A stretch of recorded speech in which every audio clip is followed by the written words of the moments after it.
అభివృద్ధి సంక్షేమమే ధ్యేయంగా కూటమి ప్రభుత్వం పనిచేస్తుందని కాకినాడ రూరల్ ఎమ్మెల్యే పంతం నానాజీ అన్నారు.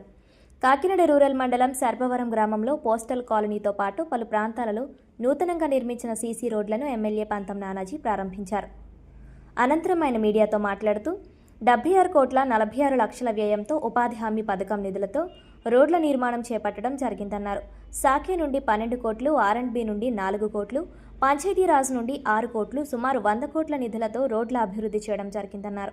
సర్పవరం గ్రామంలో ఇప్పటికే 58 రోడ్లు పూర్తి చేసినట్లు తెలిపారు.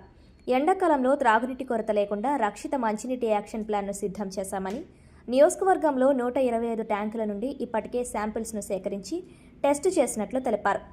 అలాగే 380 KL సామర్థ్యం గల 5 OHSL ట్యాంకుల నిర్మాణం, 20 OHSL ట్యాంకులను జల్ జీవన్ మిషన్లో పూర్తి చేయడం జరుగుతుందన్నారు.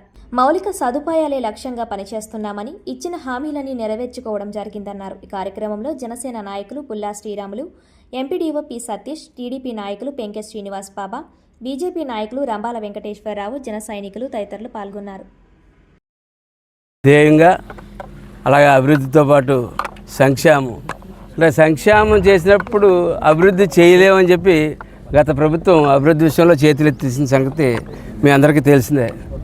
కానీ ఇవాళ చంద్రబాబు నాయుడు గారి నాయకత్వంలో ఈ కూటమిలో పవన్ కళ్యాణ్ గారి సారథ్యంలో ఆయన కూడా నడుస్తున్నట్టు ఈ కూటమి ప్రభుత్వం ఇవాళ అభివృద్ధి సంక్షేమం రెండూ కూడా ఒకదాని నుంచి ఒకటి పోటీపడి చేసుకుంటూ వెళ్తూ ఉన్నాం.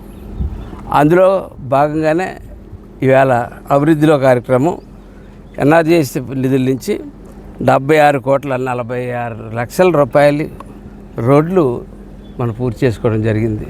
అలాగే సాకి నుంచి 12 కోట్లు, అట్లాగే R&B నుంచి 4 కోట్లు, అలాగే పంచాయతీరాజ్ నుంచి 6 కోట్లు, అటువంటి 100 కోట్ల రోడ్ల యొక్క అభివృద్ధి సుమారుగా 98 కోట్లు నుంచి 100 కోట్ల దాకా అభివృద్ధి చేసుకోవడం జరుగుతుంది. ఇందులో భాగంగానే సర్పారంలో 58 రోడ్లు ఇవాళ మనం వేసుకోగలిగాం. సర్పారం గ్రామంలో 58 రోడ్లు 7 కోట్ల 43 లక్షల రూపాయలు మంజూరు చేయడం జరిగింది. అందులో 46 పనులు ఇప్పటికే పూర్తి చేయడం జరిగింది. ఇంకా 12 పనులు జరుగుతూ ఉన్నాయి. అంటే ఇంకా సైడ్ బర్న్స్ అయ్యి వేస్తూ ఉన్నారు. అలాగే రక్షిత మంచినీటి గురించి అయితే లక్ష్యంగా యాక్షన్ ప్లాన్ మొన్న RWC వాళ్ళతో కూర్చొని సమరస్తుంది కాబట్టి కూర్చుని రక్షిత మంచినీటికి ఒక ప్లాన్ వేయడం జరిగింది. దాని ప్రకారంలో నియోజకవర్గంలో 125 OHSL ట్యాంకుల నుంచి శాంపిల్స్ తీసుకొచ్చి ప్రతి శాంపిల్ కూడా టేస్ట్ చేసి మా నాయకులందరూ కలిసి టేస్ట్ చేసి అందులో ట్యాంకులో వేసేటప్పుడు ఎట్లా ఉంటుంది, ట్యాంకులోంచి తిరిగి వచ్చి పైపులోకి వచ్చిన తర్వాత ఎలా వస్తుంది అన్నది 2 అంశాలు చూసి కొన్ని శాంపిల్స్ తేడా ఉంటే ఆ శాంపిల్స్ ల్యాబ్కి పంపడం జరిగింది. అవి రెక్టిఫై చేసుకునేది అది పెద్ద మొత్తాన్ని లేవు, కానీ కొంచెం గ్రీనిష్ కలరు ఒక 2 ట్యాంకుల్లోని, అట్లాగే నలకలో 2 ట్యాంకుల్లోని కనపడ్డాయి. అవి సరి చేస్తున్నాం. సెటిల్మెంట్ 380 KL సామర్థ్యం గల 5 OHSL ట్యాంకులు నిర్మాణం చేయడం మంచిగా అందిస్తూ ఉన్నాం. మరో 2 OHSL ట్యాంకులు జేజేఎంలో పూర్తి చేయబోతూ ఉన్నాం. అలాగే 200 KL OHBR వాటర్ గ్రిడ్ నుంచి ప్రారంభించడం జరిగింది. అది కూడా చేస్తూ ఉన్నాం. అంటే మౌలిక సదుపాయాలు ప్రధానమైన లక్ష్యంగా పెట్టుకుని ఇవాళ రోడ్లు మంచినీరు మీద పడ్డాం. అట్లాగే నెక్స్ట్ అవుట్పుట్, ఇవాళ అవుట్పుట్ తీసుకెళ్ళడానికి బయటికి డ్రైన్స్ అవుట్పుట్ పెద్ద ప్రాబ్లం అయిపోయింది. డ్రైన్ అయితే కట్టగలుగుతాం, కానీ ఈ డ్రైన్ని పూర్వపు ప్రభుత్వాలు చేసిన నిర్లక్ష్యం వల్ల ఈ డ్రైన్లు ఎక్కడికి తీసుకెళ్ళి కలపాలన్నది పెద్ద ప్రశ్నార్థంగా మిగిలిపోయింది.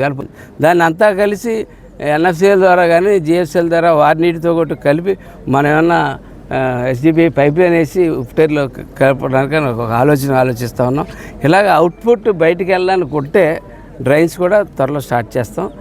అభివృద్ధి విషయంలో ఎక్కడ అనుకడు వేయడం జరగలేదు. అలాగే సంక్షేమం మీకు తెలిసిందే, 1-2 మినహాయించి అన్ని సంక్షేమ పథకాలు ఏదైతే మేము ప్రామిస్ చేసాం అనేది అవి కూడా టైం కూడా దగ్గరికి వస్తూ ఉన్నాయి. హౌసింగు పెన్షన్లు త్వరలో మొదలెట్టిపోతాం. హౌసింగ్ గత ప్రభుత్వం గెత్తర చేసేసి పోయింది. అది హౌసింగ్ అది ఎటు నుంచి మొదలెట్టాలో ఎలా మొదలెట్టాలో కూడా తెలియని పరిస్థితిలో చెరువులు నింపడానికి ఆల్రెడీ కార్యక్రమాలు చేస్తూ ఉన్నాం. అయితే లాస్ట్ టైం ఎక్కువ ఫేస్ చేసి తూరంలో ఫేస్ చేసాం. అందుకనే 3 క్రాస్ బండ్స్ కూడా ఆల్రెడీ శాంక్షన్ చేసి పెట్టుకుని ఉన్నాం. అలాగే బొడ్డు చెరువును కూడా ఎక్స్ట్రా వాటర్ పెట్టుకుని ముందుకు తీసుకెళ్తా ఉన్నాం. మనకు 6 సోర్సెస్ ఉన్నాయి. 6 సోర్సెస్ని చేస్తూ ఉన్నాం. ముఖ్యంగా పండూరు సెకండ్ స్కీమ్ ఎప్పుడైతే వెనక్కి వెళ్ళిపోయిన స్కీమ్ని 9 కోట్లు వెనక్కి తీసుకొచ్చి మళ్ళీ మొదలు పెట్టాం పని. ఆ స్కీమ్ అయిపోతే దాని కూడా అలాగే ఈవేళ అరట్లకట్ట నుంచి పైప్ లైన్ స్టార్ట్ చేస్తాం. కొవ్వూరు, గంగనాపల్లి, రేపూరు, అలాగే పార్ట్ ఆఫ్ చీడిగా అక్కడ కూడా పూర్తిగా వాటి మీద దృష్టి పెట్టాం. మీకు ఈ సమ్మర్లో మంచినీళ్ళ గురించి కంప్లైంట్ లేకుండా ఉండడానికి విశ్వ ప్రయత్నం చేస్తూ ఉన్నాం. ఖచ్చితంగా మేము సక్సెస్ అవుతాం.